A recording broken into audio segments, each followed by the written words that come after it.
에스겔에게 하나님의 말씀이 다시 한번 임합니다. 그런데 이번에는 또 수수께끼와 비유로 하나님께서 말씀하십니다. 때로는 직설적이고 강력한 경고를 하실 때도 있지만 또 때로는 상징을 통해서 비유를 통해서 말씀하실 때도 있습니다.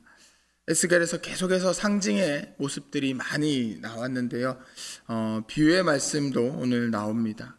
예수님께서도 비유를 통해서 가르치셨던 장면들이 많이 있습니다. 특별히 마태복음 13장에서는 하나님 나라에 대해서 가르치시면서 천국은 마치라고 하면서 여러 가지 비유로 하나님 나라를 알려주셨습니다. 비유로 말씀하시는 이유는 예수님께서도 설명하셨듯이 때로는 제자들이 더 쉽게 이해할 수 있도록 하기 위해서 비유로 알려주시고 또 때로는 외인들에게 하나님 나라의 비밀을 숨기기 위해서 비유로 알려주셨다라고 설명해 주셨습니다. 오늘 말씀에서 독수리가 등장합니다. 먼저 3절에서 5절에 큰 독수리가 등장하고 또 이후에 나오는 독수리는 다른 것을 의미합니다.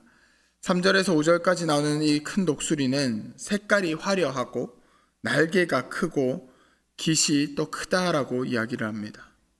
이 독수리는 남유다를 무너뜨리게 될 바벨론을 상징합니다. 더 자세하게는 이 당시의 바벨론의 왕이었던 느부갓네살 왕을 상징하는 모습입니다. 그 가운데 큰 날개, 기다란 깃, 그리고 화려한 색깔, 이것은 바벨론의 강력한 군사력, 그것에 대한 표현입니다.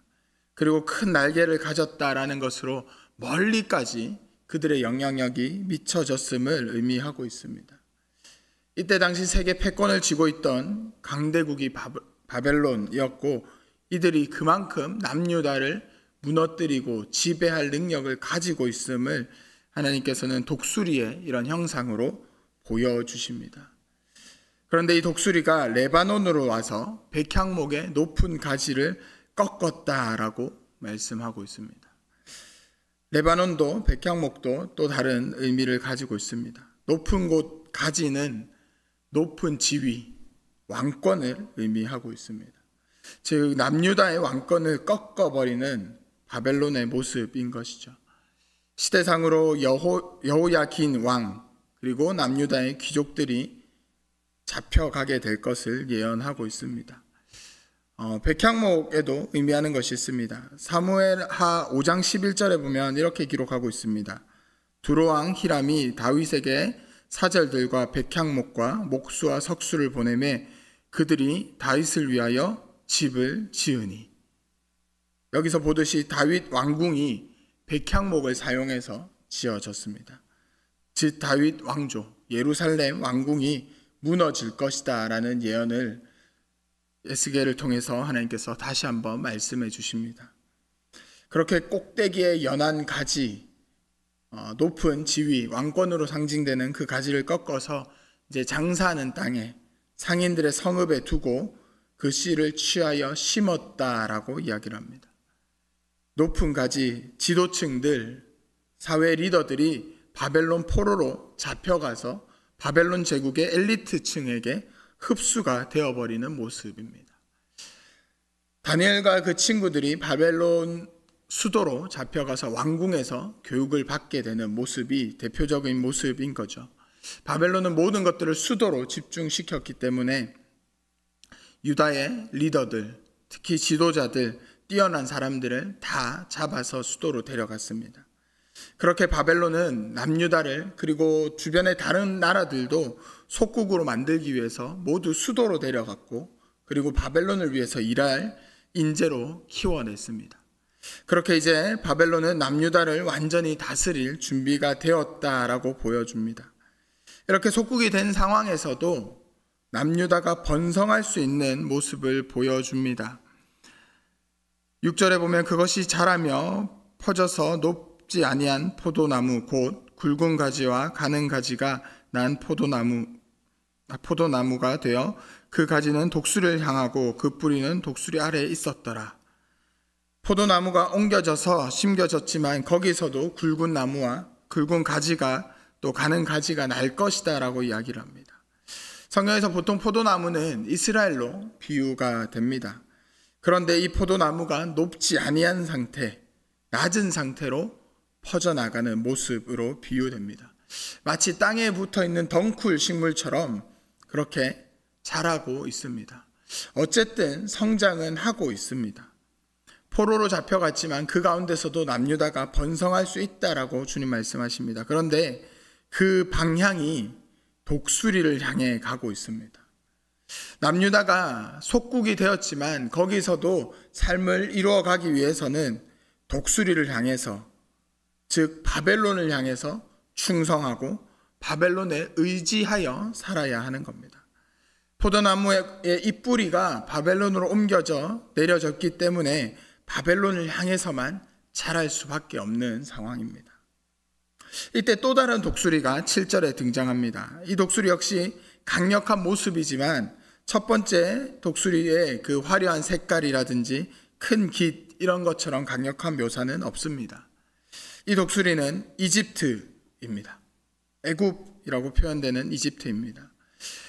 이집트 역시 강력했지만 바벨론만큼은 아니었습니다. 그래서 그의 그런 표현이 등장하지 않습니다. 이 독수리가 등장하면서 이 포도나무가 유다의 행보가 달라집니다.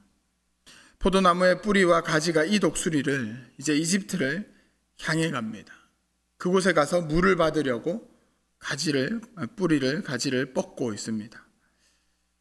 당시 남유다의 왕이었던 또 시드기야가 힘을 키워오는 이집트를 보면서 그들을 통해서 바벨론으로부터 벗어나고자 외교 사절을 보내고 군사적인 지원을 요청하는 모습입니다.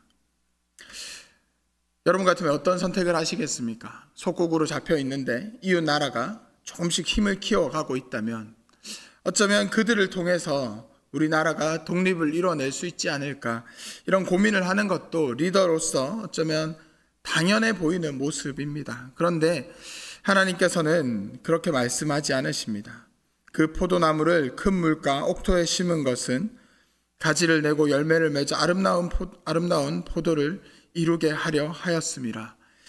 하나님께서 이 포도나무를, 남유다를 바벨론에 심으셨는데 그곳에서도 가지를 내고 열매를 맺어서 아름다운 포도나무를 이루게 하려 하셨다라고 하고 있습니다.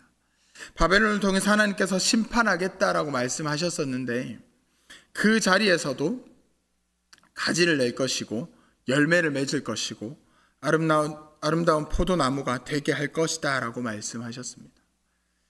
바벨론의 포로 시간은 하나님의 심판의 시간입니다. 그런데 에스겔서에서 계속 다루었듯이 하나님의 심판에는 회복을 함께 포함하고 있습니다. 예레미야를 통해서 예언하셨던 이 70년의 포로 생활이 끝나면 회복해 하실 겁니다. 돌아오게 하실 겁니다. 그런데 시드기야 왕은 스스로의 판단으로 스스로의 힘을 가지려고 이집트를 통해 동맹을 맺으려고 하고 있습니다. 그 모습에 하나님께서 그 나무가 능히 번성하겠느냐라고 질문하십니다. 너희들이 아무리 애쓰고 너희들이 아무리 노력한다고 해서 그것이 번성할 수 있겠느냐? 주님께서 오히려 반문하십니다. 이제 더 이상 포도나무가 성장할 수 없게 되었습니다. 그 뿌리와 열매와 잎사귀가 다 잃을 것이다 라고 이야기를 합니다. 모든 것을 상실하고 이제 그 뿌리가, 그 나무가 마를 것이다 라고 말씀하십니다. 왜냐하면 이것이 하나님의 뜻이기 때문입니다. 하나님의 뜻은 하나님의 때에 이루어집니다. 70년의 포로 생활이 지나야, 그 심판의 시간이 온전히 지나야 이들이 회복을 경험할 수 있습니다. 뿌리가 뽑히고 열매가 제거되고 나무가 마를 것입니다.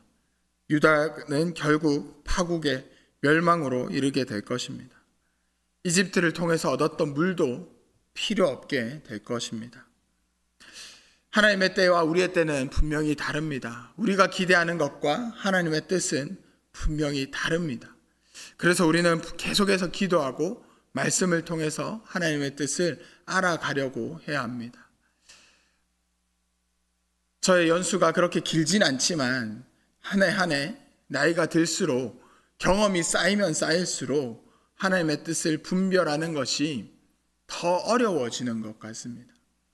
경험이 더 쌓이면 뭔가 더 지혜로워질 것 같고 뭔가 더 하나님의 뜻을 잘 알아갈 수 있을 것 같은데 경험이 쌓일수록 그것이 더 어렵습니다. 왜냐하면 우리의 생각이 쌓이는 것이고 우리의 경험이 쌓이는 것이고 우리의 생각대로 해와서 좋은 것을 얻었던 그런 결과들이 있기 때문입니다.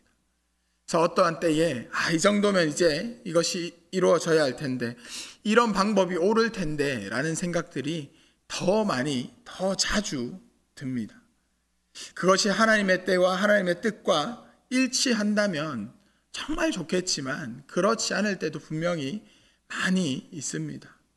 그래서 더 기도하고 그래서 더 말씀을 통해서 하나님의 뜻을 분별해야 합니다.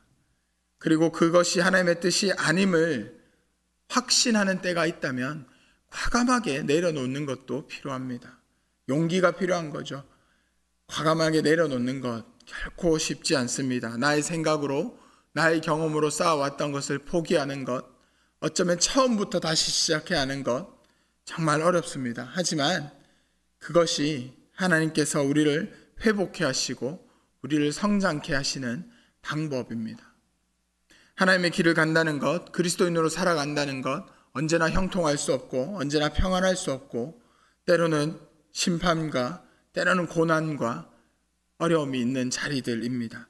그런데 하나님께서는 분명히 그 때를 불의 연단을 지나서야 정금과 같이 정결케 나온다라고 하셨습니다. 하나님께서도 우리가 원하는 것처럼 우리의 삶이 형통하기를 원하십니다. 하나님께서도 우리가 기대하는 것처럼 우리의 삶이 평안하기를 기대하십니다. 단지 그 방법과 그 때가 우리가 이해할 수 없는 그런 순간들이 있어서 조금은 신앙생활이 어렵기도 합니다. 오늘 하루 우리의 삶 가운데에 또 하나님의 때와 하나님의 방법이 우리 생각과 다를 수 있습니다. 우리가 의지하는 것과 다를 수 있습니다. 하지만 그때에도 하나님의 뜻을 잘 분별할 수 있었으면 좋겠습니다. 그래서 하나님께서 기대하시는 방법으로 하나님께서 우리에게 허락하시는 그 때에 하나님의 뜻을 이루어가면서 하나님의 축복을 함께 나눠가는 그런 우리가 되었으면 좋겠습니다.